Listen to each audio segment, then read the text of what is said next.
I don't know about you guys, but the NFL draft is one of my favorite parts of the NFL season. And now that we're getting closer to the combine, we can start talking about potential trade scenarios. So that's what the video is going to be about today. Let's go.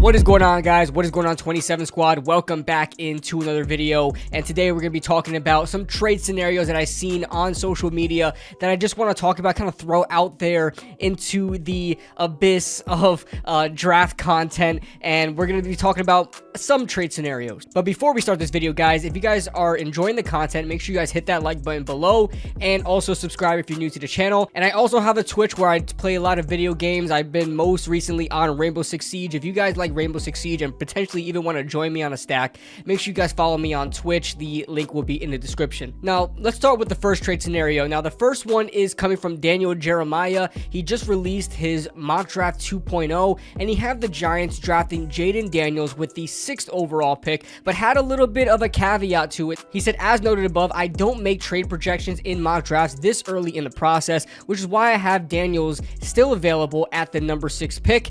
I wouldn't rule out the Giants trying to move up for a quarterback, but in this scenario, Daniels falls in their lap, and he had the New England Patriots has emerged as a real big key for us in getting a quarterback in this draft with the 6th pick. It's either they go best player available, which would be Marvin Harrison Jr. if the first 2 picks are quarterback, being Drake May and Caleb Williams 1 and 2 respectively, and then Jaden Daniels falling to either the 6th pick or going to New England. New England could either go Daniels or Marvin Harrison Jr.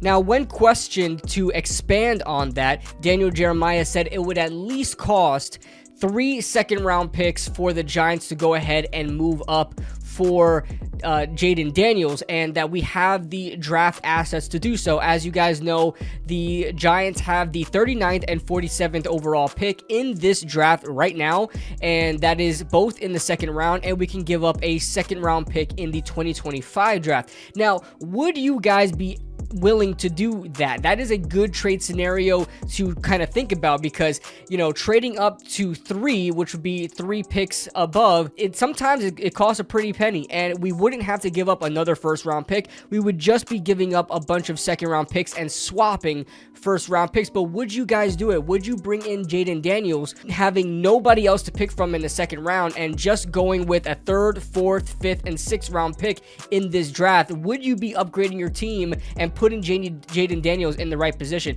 Now, I don't know if I would actually do that. I would try to steer away from giving up both 2nd round picks, but it just seems like you're either going to have to do that, or you're just going to have to give up a 1st round pick in the next draft, and I wouldn't want to do that either, obviously. So it really is, how much do you really like Jaden Daniels? Now, I really think Caleb Williams and Drake May are 1 and 2 in their tiers. I think Caleb Williams is clearly the best quarterback, and Drake May is clearly the 2nd best quarterback. I think they are both in that top tier. I don't think Caleb Williams really puts himself in his own tier. I think Drake May is right there with him, but I think there is a distinguishable sort of ranking to them, where Caleb is 1, Drake May is 2, and Jaden Daniels, unfortunately, I don't have Jaden Daniels as high, even close to a prospect as those 2 guys are, so it does get a little shaky there. Now, if some magical sort of scenario happened where you have a Caleb Williams going number 1 overall, obviously, and then you have Jaden Daniels, where a lot of people are talking about Jaden Daniels going to the Washington Commanders at 2.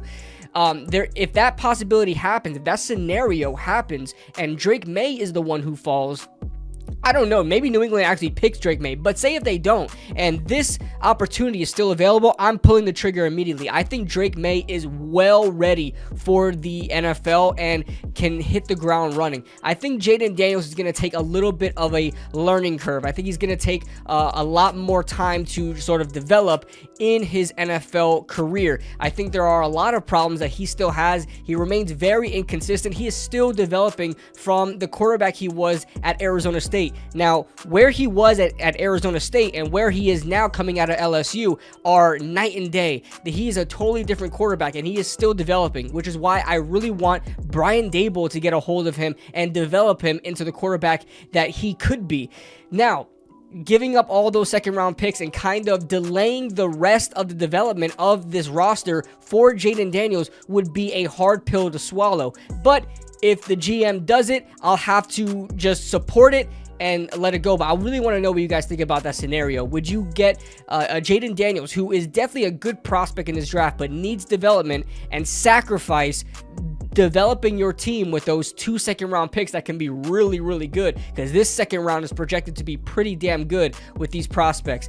There's a lot of guys I have first round grades on that are going to slip into the second because there are just so many good players in this draft. Now, that was probably the most realistic trade we could probably think of. Now we're about to get a little wonky here. Mike Tannenbaum. If you guys don't know who Mike Tannenbaum is, he's a contributor / analyst on ESPN. He says a lot of crazy stuff. I mean, he is the epitome of what ESPN is. But he came out with a couple of scenarios for the Giants.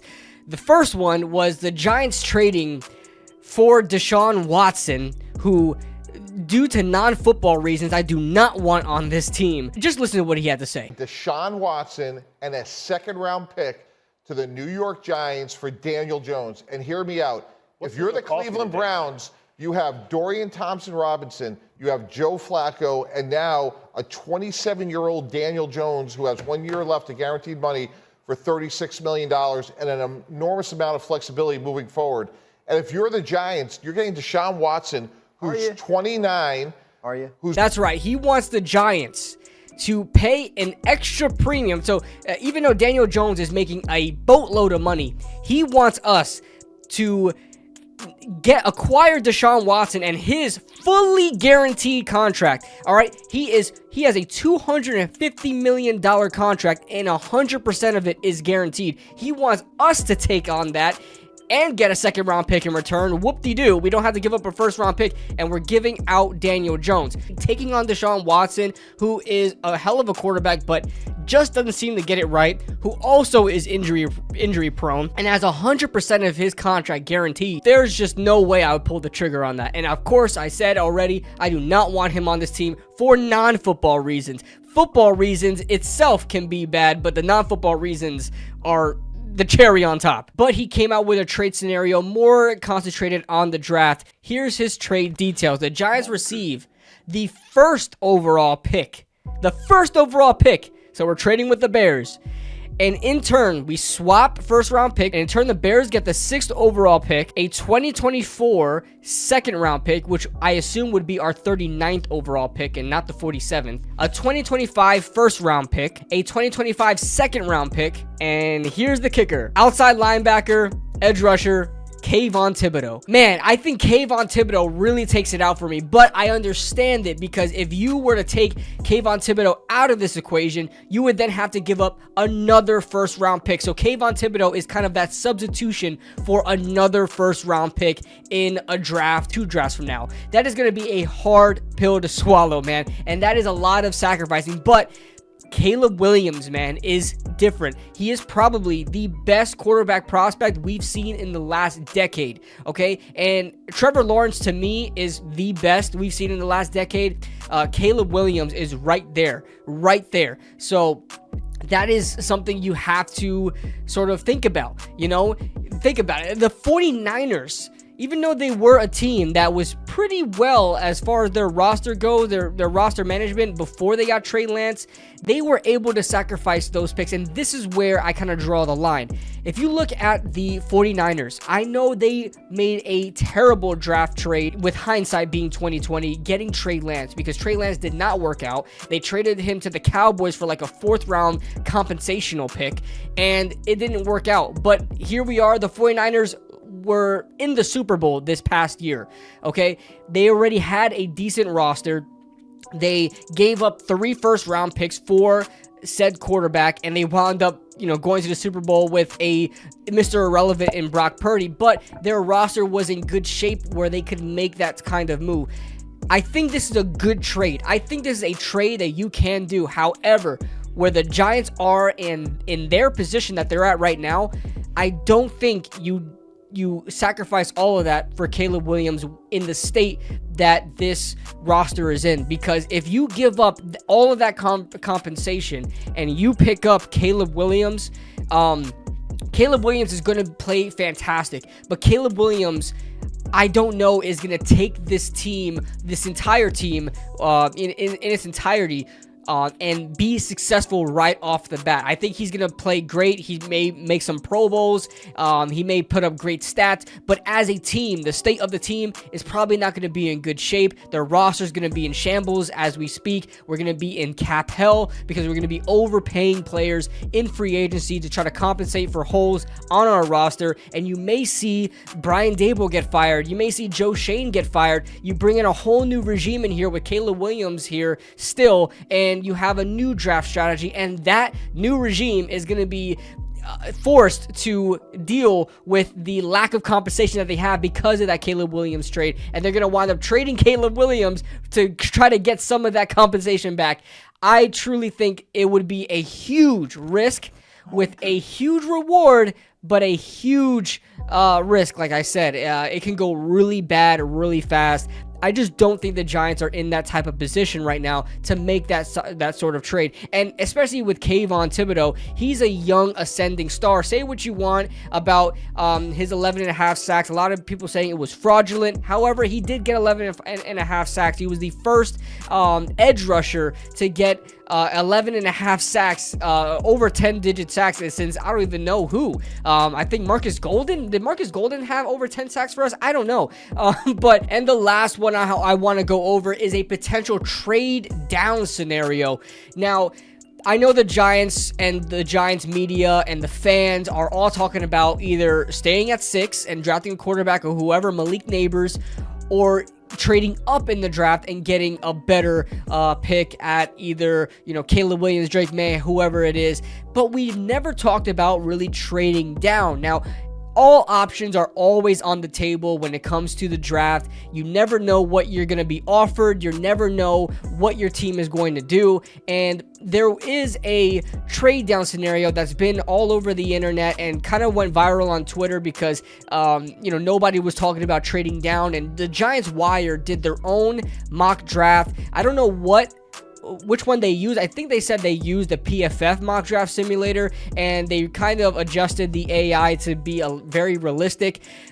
So they had the Giants. They said they only made the Giants pick. The AI did the rest, and here's the result. The Giants actually traded down from the 6th pick all the way down to the 29th pick. That means they traded with the Detroit Lions. Now, the Detroit Lions traded up from 29 all the way to 6 for Cooper DeJean. Now, Cooper DeJean is probably my number 1 or 2 corner on the board, but I don't know the Lions would trade that high up to get a cornerback. It just doesn't seem likely to me. However, who they selected is not of conversation here. They can trade up for anybody, but let's talk about the compensation. Now, the compensation would be a swap of first-round picks, obviously. So the Giants go down from 6 to 29, the Lions go from 29 to 6, and the Giants receive a boatload of middle picks. Okay, we got the 61st overall pick in this draft, which is a second round pick. So we will be adding to our second round,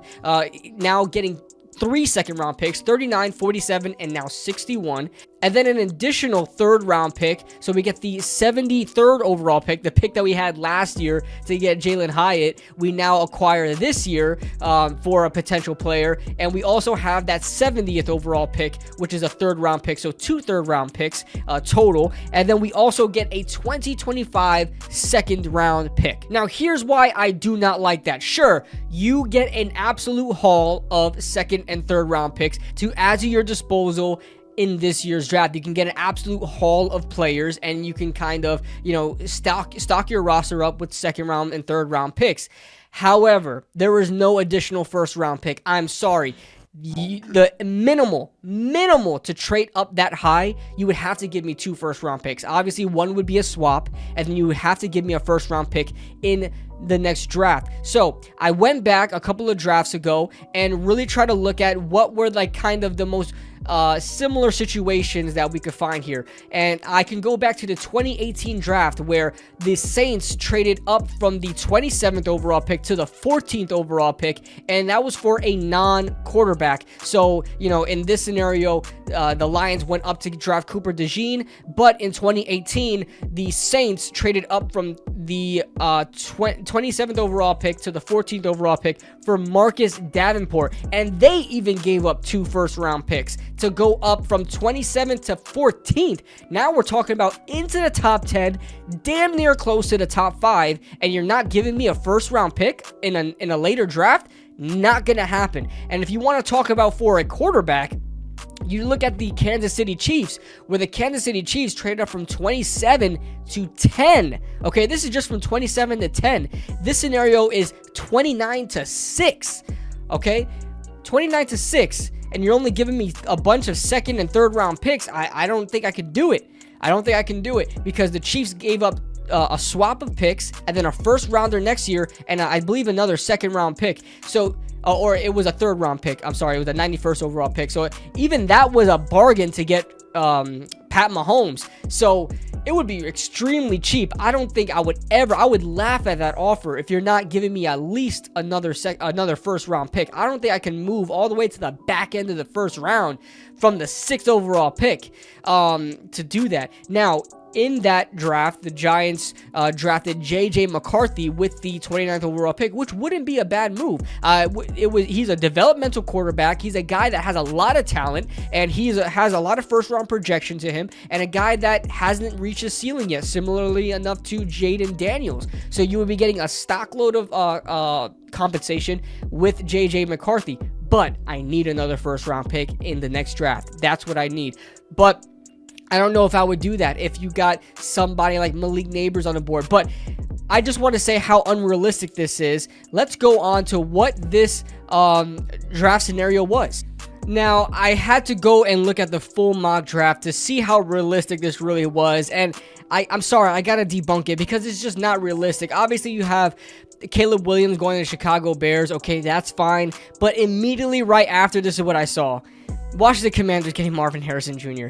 I just don't think that's going to happen. I think he will be a good fit in Washington, but I don't think Dan Quinn is going to come into this Washington building and say, let's rebuild this team and stick with Sam Howell. I just don't see it. You have the 2nd overall pick, a chance to get a franchise quarterback in there in Drake May, and you're going to get Marvin Harrison Jr. I just don't see it. If that happens, Dan Quinn and whoever is the GM there in Washington should be fired. I'm sorry. Absolutely should be fired. You're going to have Terry McLaurin and Marvin Harrison Jr. there. You're going to put up good stats with your wide receivers, but not win games, similarly enough to what happened this year. Sam Howell was a top 5 passer in the league, or he was a top passer in the league before he got benched, and he still sucked. All right, he still sucked. The Jameis Winston effect. All right, so you go down here, you get Drake May to New England, Arizona getting Malik Neighbors.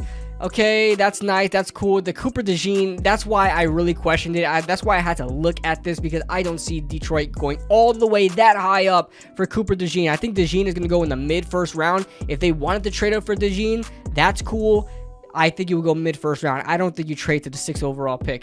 Talisas Fuaga, Brock Bowers going to Atlanta. That's insane. They didn't learn their lesson the first time with Kyle Pitts, and you still have Kyle Pitts there, and you're going to draft Brock Bowers? They should be fired right off the bat. Roma Dunze, Nate Wiggins going to the Jets, okay. Olu going to the Vikings, okay. Terry and Arnold. Jaden Daniels falling to the Raiders. You got to be kidding me. You got to be kidding me. That's not happening either. Byron Murphy, Dallas Turner slipping all the way to 15. So I just don't see it happening. I don't see it happening. You can go down. These aren't, wide receiver for the Pittsburgh Steelers. You serious? So that's why I don't really like this. So those were some draft trade scenarios. Those were just a couple that I seen on the internet that I really wanted to talk about. If you have your own draft trade scenario, or if you found one on the internet you want me to see, leave it in the comment section below, guys. I really like to check them out, and it's really fun going over these things. Some of them are crazy, some of them are wonky, but it's not like it's gonna happen. We could just think. We could just imagine what these scenarios could be and how it could impact the New York Football Giants. That being said, I'm your host, Kid Blue. Make sure you guys leave a like if you guys enjoyed, subscribe if you guys are new, and I will see you guys in the next video.